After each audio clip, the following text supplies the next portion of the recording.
এক মাদ্রাসায় এরকম খাদেম ছিল, তো খাদেমের সাথে বাচ্চারা খুব দুষ্টামি করত, ডাকতো গরু।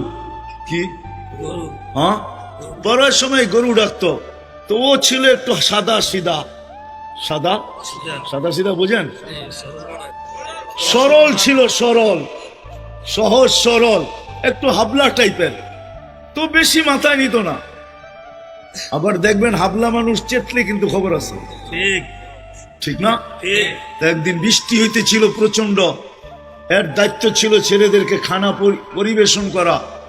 তো খানার সময় গেছে, খানা নিয়ে আসে না, তো ছেলেরা চিৎকার দিতেছে গরু কই গেল। একটু পরে দেখতেছে খানা নিয়ে আসতেছে, তো সবাই চিৎকার দিয়ে বলতেছে ওই গরু এত দেরি করলি কেন? বাস সরল সহজ তো লেগে গেছে মাথায়।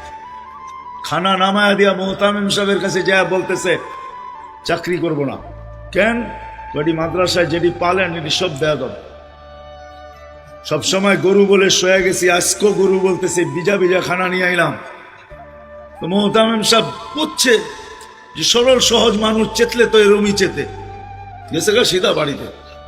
রাত্র 3টার সময় আসতেছে, আয়সা মোহতামিম সাহেবের দরজায় খটখটাইতেছে, জিজ্ঞাসা করছে কে? হুজুর আসছি। কি জন্য? চাকরি করবো। তুমি না দিনের বেলা চলে গেলে চাকরি করবো না?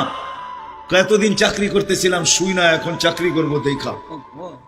বলছে এটা আবার কি দেখা চাকরি করবে মানে? আমি স্বপ্নে দেখতেছিলাম কিয়ামত হয়ে গেছে, আমি পুলসেরাতের পাশে গিয়ে দাঁড়ায় আছি, পুলসেরাত চুলের মতো চিকন, তলোয়ারের মতো ধার। ভয় পাইতেছিলাম এটার উপরে পা রাখবো তো রাখবো কি করে। একটু পরে চিৎকার শুনলাম, তো দেখলাম মাদ্রাসার ছেলেগুলা সবগুলা হইহুল্লার করতে করতে আসতেছে। ওরা পুলসেরাতের পা দিতে দেরি, এটা সুপার হাইওয়ে হয়ে যেতে দেরি হয় নাই। সবগুলা উঠা পার হইতেছে, একটা পিছন থেকে আমাকে দেখা ফেলছে আর চিৎকার দিয়া বলছে ওই তোরা যাস কই? আমগো গরুটা তো দাঁড়ায় আছে, ওরে নিয়ে যাবি না? বলে সবগুলা পিছে ফিরে আসছে আর আমাকে উঠায়া কেউ হাতে কেউ পায়ে ধরা সব কাঁধে করে নিয়ে পার করা দিছে। ঘুমের থেকে জায়গা গেছি, এই জন্য চোখে দেখা আমি এখন চাকরি করব।